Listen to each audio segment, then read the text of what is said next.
How to fix error code 2503 or 2502 on Windows. This tutorial shows you how to resolve this installer error and get your setup running again. First, right-click the Start button. Tap Terminal Admin. After that, tap Yes if prompted by User Account Control. From there, type msiscc/unreg and press Enter. Type msiscc/reg server and press Enter. At this point, close the terminal window.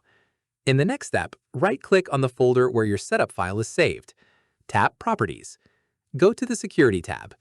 Following this, tap Edit to change permissions. Select your user account. Check the box for full control. Tap Apply, then OK.